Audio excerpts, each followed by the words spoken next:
Assalamualaikum warahmatullahi wabarakatuh. Baiklah, untuk pertemuan yang sekarang kita sudah mulai membahas tentang siklus dari akun ya di kegiatan akuntansinya sendiri. Yang pertama yang akan kita bahas adalah bagaimana siklus pendapatan ya dan pengeluaran.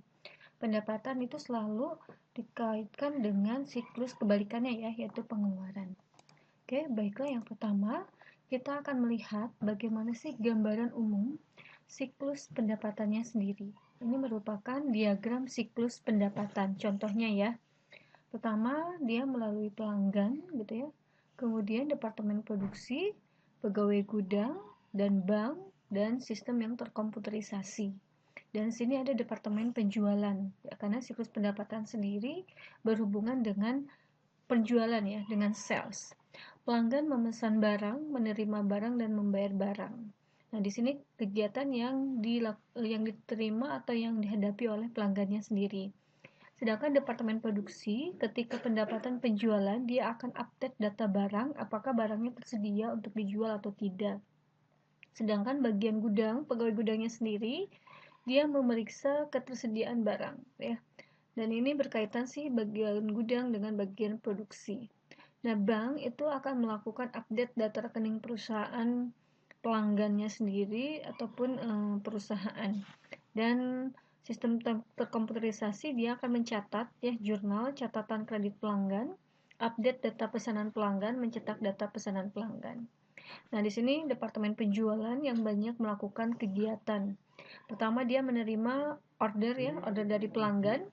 Kemudian dia melakukan sebuah verifikasi pesanan pelanggan, memeriksa catatan kredit pelanggan, kemudian dia akan mengentry pesanan pelanggan, mempersiapkan barang secara pesanan gitu ya. Termasuk di sini ada kegiatan mengambil barang pesanan dan mengepaknya.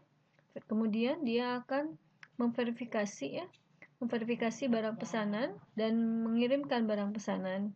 Kemudian dia menagih pembayaran pesanan ya berkaitan dengan adanya penjualan atau pendapatan secara kredit dan setelahnya menerima pembayaran pesanan. Nah, seperti ini gambaran umum siklus pendapatan dengan melibatkan beberapa pelaku ya atau beberapa departemen. Oke, selanjutnya di sini ada kegiatan siklus pendapatannya sendiri ya. Nah, di sini seperti yang tadi dilakukan oleh bagian penjualan, dia akan melakukan pemesanan barang ya, verifikasi pesanannya, mencetak catatan kredit pelanggan, memeriksa catatan kredit pelanggan. Apabila disetujui atau tidak disetujui, berarti dia akan mengupdate data pesanan pelanggan, mencetak data pesanan pelanggan, dan dia akan mengentry pesanan pelanggan dan update data barang yang tadi berhubungan dengan bagian produksi dan bagian gudang. Nah, setelah itu dia akan mempersiapkan barang pesanan dan memverifikasi barang pesanan. Setelah disetujui atau setelah sesuai, maka dia akan mengirimkan barang pesanan, menagih pembayaran pesanan, menerima pembayaran pesanan, dan update data rekening perusahaan. Dan kemudian ini merupakan flowchart ya, flowchart secara komputerisasi ya, bagaimana terjadinya siklus pendapatan. Dia ada beberapa departemen di sini, customer, departemen penjualan, departemen produksi, departemen gudang, dan departemen akuntansi yang melakukan pencatatan secara komputerisasi dan bank. Kenapa ada bank? Karena mengingat pengendalian intern bahwa si bagian akuntansi itu setiap hari harus melakukan kegiatan store kepada bank ya. Dan ini tadi berkaitan dengan kegiatan di siklus pendapatannya sendiri ya. Pelanggan memesan barang akan ditangani oleh departemen penjualan. Departemen penjualan menerima pesanan atau order, kemudian memverifikasi pesanan pelanggan ya dan akan memeriksa catatan kredit pelanggan karena di sini penjualannya secara kredit, berarti harus dilihat ya bagaimana sih bagaimana sih karakter kredit dari customernya sendiri. Dan setelah itu dia berkaitan dengan bagian akuntansi ya, mencetak catatan kredit, mengupdate data pesanan pelanggan, dan bagian penjualan sendiri akan mempersiapkan barang pelanggan sesuai dengan update data barang bagian produksi ya dan berkaitan dengan bagian gudang. Jadi departemen ini saling berhubungan ya, saling meng-cross check ketika adanya pesanan barang dari pelanggan atau customer. Dan bagian penjualan mempersiapkan barang pesanan, kemudian memverifikasi sesuai tidak barang yang telah disediakan dengan order sebelumnya yang dilakukan oleh pelanggan. Setelah itu dia akan mengirimkan barang pesanan.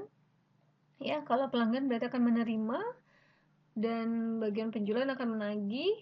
Ya, bagian pelanggan akan membayar dan menerima pemesanan pembayaran pesanan yang akan berkaitan dengan transfer bank, sehingga akan dilakukan sebuah kegiatan update data rekening perusahaan.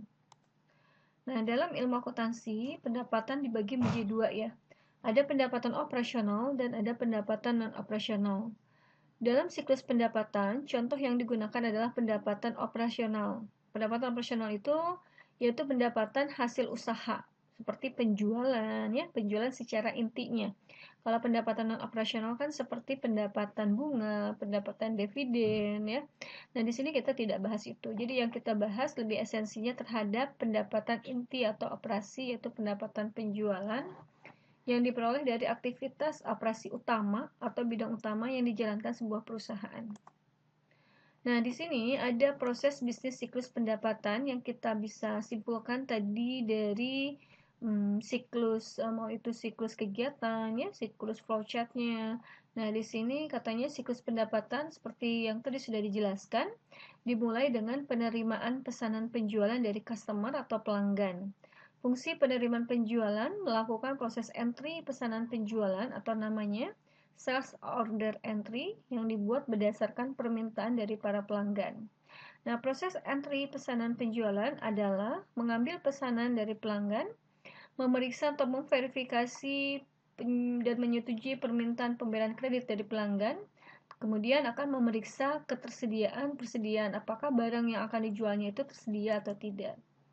Kemudian ada bagian pengiriman.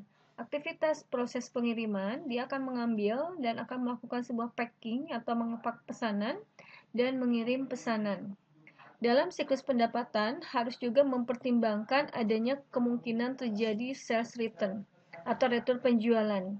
Hal ini biasanya diakibatkan oleh beberapa faktor, yaitu retur terjadi karena kesalahan pengiriman barang yang dikirimkan kepada pelanggan, ada kecacatan pada barang yang dikirimkan, terjadi kerusakan pada saat pengiriman barang, dan pengiriman barang terlambat dari yang sudah disepakati. Nah, ini kegiatan-kegiatan yang mungkin terjadi ketika terjadinya penjualan yang diretur. Kemudian ada kegiatan penagihan piutang dan penerimaan pembayaran. Karena pada umumnya pendapatan itu atau penjualan itu dilakukan secara kredit ya, maka di sini akan ada sebuah penagihan piutang dan penerimaan pembayaran.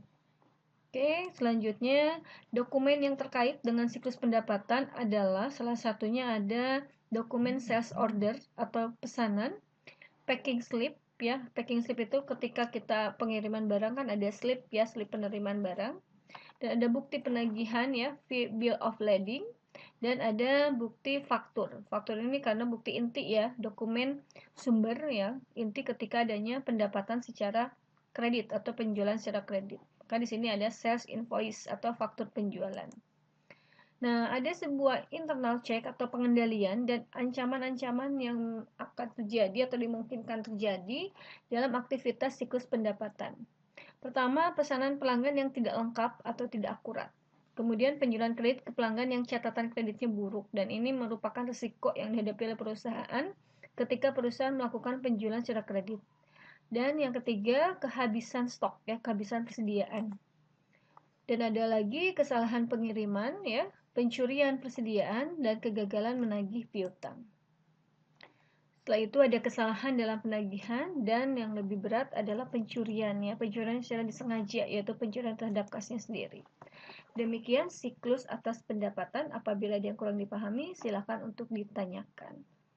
Dan setelah itu, karena di sini sudah bergabung ya siklus pendapatan dan siklus pengeluaran. Sekarang kita akan bahas siklus pengeluaran. Seperti halnya siklus pendapatan, siklus pengeluaran akan melibatkan seperti berikut ya. Pengeluaran itu seperti pembayaran. Departemen lainnya, contoh misalkan di sini ada departemen HRD gitu ya, atau departemen produksi, dia akan meminta barang ya, yang meminta barang karena barang tersebut dibutuhkan untuk kegiatan operasional. Kemudian ada departemen pembelian, ya. Departemen pembelian itu dia melakukan identifikasi pemasok, ya, atau supplier.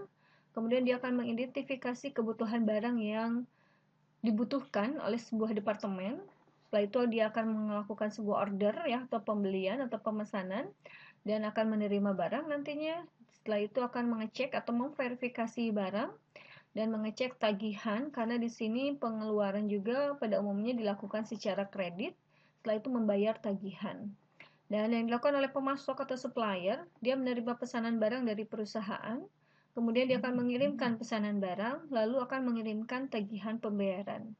Bagian gudang yang akan menerima barang sendiri, dia memeriksa ketersediaan barang, dan bagian bank karena akan melakukan sebuah transaksi melalui bank, dia akan mengupdate data rekening perusahaan, ya, dan sistem komputerisasi melakukan pencatatan pengeluarannya sendiri.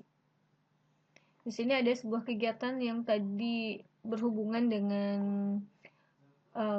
yang berkaitan dengan siklus pengeluaran, ya. Dia akan meminta barang, memeriksa ketersediaan barang, ya, dan mengidentifikasi pembelian, lalu memesan barang, menerima barang, memverifikasi barang, mengecek tagihan, ya, update data pengeluaran, membayar tagihan, dan update data rekening perusahaan. Ini merupakan flowchart, ya, atau secara komputerisasinya, ya. Ini departemen-departemen yang dengan departemen yang lain akan saling berhubungan, ya. Departemen lainnya yang meminta barang kemudian akan berhubungan dengan departemen pembelian berhubungan dengan departemen gudang. Dan ini adalah sebuah pemasoknya, ya. Dan ini sistem komputerisasi akan melakukan pencatatannya.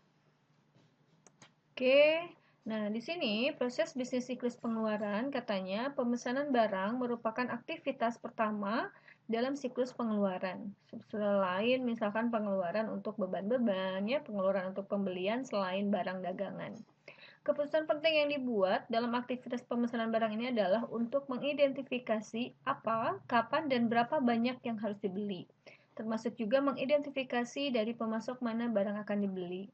Kelemahan dalam fungsi pengendalian persediaan dapat menimbulkan permasalahan karena dapat terjadi penumpukan atau kekurangan barang persediaan. Jadi ketika misalkan di bagian gudang telat untuk memesan barang, maka dia akan kekurangan stok, ya. Sedangkan kalau terus-menerus melakukan order pembelian, dia akan terjadi permasalahannya adanya persediaan yang menumpuk berarti, ya. Yang tentu saja akan menimbulkan ketidakefisienan. Oleh karena itu, metode pengendalian persediaan yang baik akan membantu perusahaan agar pemesanan barang yang dilakukan dapat terjadi dengan tepat. Di sini ada metode pengendalian persediaan supaya persediaan itu tidak terlalu over dan tidak terlalu under, atau tidak terlalu kelebihan dan tidak terlalu kekurangan. Ada namanya economic order quantity, ada material requirements planning, dan ada JIT atau just in time. Nah, di sini konsep-konsep apa itu sih? Economic order, ya. Nah, dia katanya didasarkan pada perhitungan jumlah optimal pemesanan untuk efisiensi jumlah biaya pemesan, biaya pergudangan, dan biaya karena kekurangan persediaan. Nah, ini mungkin lebih detailnya dibahas di manajemen keuangan, ya. Proses otorisasi pemesanan barang. Di sini ada sebuah proses yang dilakukan ketika adanya pembelian sebuah barang. Ini ada proses otorisasi atau proses pengesahan, ya. Artinya sistem informasi ini didesain untuk menganalisis langsung ketersediaan barang di gudang dan menginformasikan langsung kepada departemen pembelian. Berarti di sini adalah otorisasinya departemen pembeliannya sendiri. Kemudian apabila sistem informasi perusahaan dengan pemasok sudah terintegrasi secara langsung, informasi ketersediaan barang dapat langsung diketahui oleh departemen pembelian maupun kepada pemasok. Nah, akan tetapi transaksi pembelian masih dilakukan secara manual, ya, di mana transaksi pemesanan barang sudah dilakukan misalkan secara virtual, ya, dengan data persediaan barang yang langsung dikirimkan ke pemasok. Pemasok akan langsung mengirimkan barang yang diminta. Nah, ada keputusan penting dalam aktivitas pembelian adalah memilih pemasok. Jadi kita harus memilih pemasok. Makanya biasanya suka ada pemilihan pemasok baik itu melalui langsung atau melalui proses lelang. Di sini bisa terjadi, ya, untuk menyediakan berbagai barang persediaan. Nah, beberapa faktor yang harus dipertimbangkan dalam membuat keputusan pemilihan pemasok ini adalah kita akan melihat harga barang dari seorang pemasok, kualitas barang, dan bagaimana pengiriman barang, apakah selalu tepat waktu atau selalu terlambat. Nah, itu akan menjadi faktor-faktor pertimbangan dalam membuat keputusan pemilihan pemasok. Kemudian setelah order ya, setelah proses otorisasi pemesanan barang, akan ada penerimaan dan penyimpanan barang. Bagian ini mempunyai tanggung jawab ya, yaitu memutuskan apakah akan menerima barang dan memverifikasi jumlah serta kualitas barang yang dikirim. 3 hal yang harus dihindari dalam penerimaan barang adalah menerima jumlah barang yang berbeda dari jumlah yang pesan, menerima barang rusak, menerima barang dengan kualitas rendah. Makanya di sini bagian penerimaan akan memverifikasi ya barang dan akan sekaligus mengecek apakah barangnya itu rusak atau tidak ya. Terus kualitasnya bagaimana? Jangan sampai kualitasnya itu rendah karena akan mempengaruhi terhadap pelanggan ya. Dan menerima jumlah yang barang itu sesuai dengan pesanan. Pembayaran sendiri seperti tadi berhubungan dengan bank, dia akan mengecek tagihan dari pemasok dan membayar tagihan kepada pemasok. Biasanya ini melalui proses bank ya atau transfer. Dokumen yang terkait dengan siklus pengeluaran adalah permintaan pembelian atau namanya purchase requisition ya, kemudian ada order pembelian atau pesanan pembelian atau purchase order. Ada receiving report, laporan penerimaan barang, dan ada faktur. Karena di sini transaksi dilakukan secara kredit, maka akan ada buktinya faktur pembelian yang diterima dari bagian penjualan ya. Nah, pengendalian dan ancaman yang dalam aktivitas siklus pengeluaran biasanya kehabisan atau kelebihan persediaan. Membeli barang dengan harga yang terlalu tinggi, membeli barang berkualitas rendah, pembelian dari pemasok yang tidak diotorisasi.